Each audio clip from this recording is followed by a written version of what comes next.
आज या ठिकाणी आपले सर्वांचे नेते आणि खऱ्या अर्थाने देशामधील ज्या ज्या महत्त्वाच्या घडामोडी, ज्या ज्या विकासाच्या गोष्टी घडलेल्या आहेत, त्यामध्ये ज्यांचा सिंहाचा वाटा आपण गेले कित्येक वर्षापासून पासवान ते आपले सर्वांचे नेते आदरणीय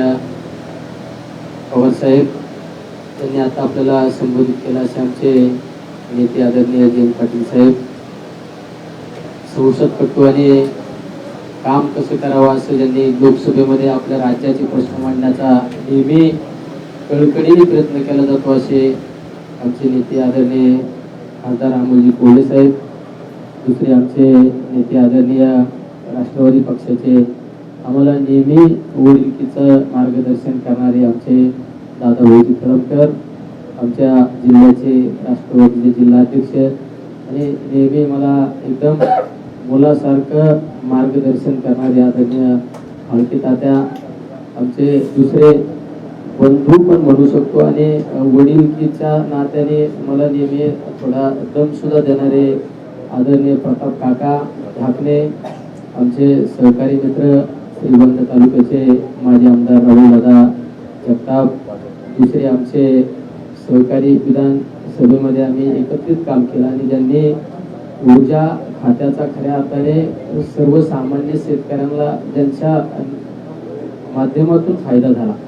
म्हणजे प्रत्येक बांधाव जाऊन त्या ठिकाणी विजेचा प्रश्न समजून घेऊन त्या ठिकाणी ट्रान्सपोर्ट देणारा आमचा एक दुसरा नेता म्हणून आम्ही ज्यांच्याकडे पाहतो असे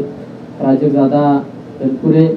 आणि सर्वच आमच्या नगर जिल्ह्यातून आलेले सर्वच नेते मंडळी. आज खऱ्या अर्थाने मला बऱ्याच पत्रकारांनी आत येत असताना विचारलं की तुम्ही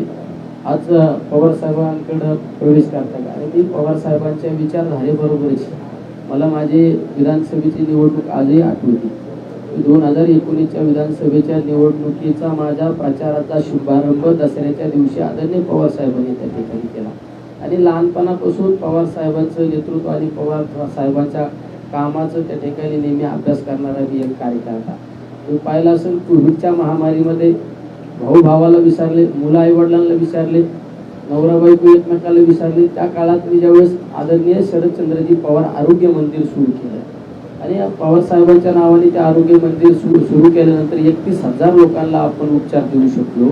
म्हणजे ती सुद्धा एक असे अप्रत्यक्ष अदृश्य ताकद नेहमी पवार साहेबांनी त्या ठिकाणी मला लाभलेली आहे.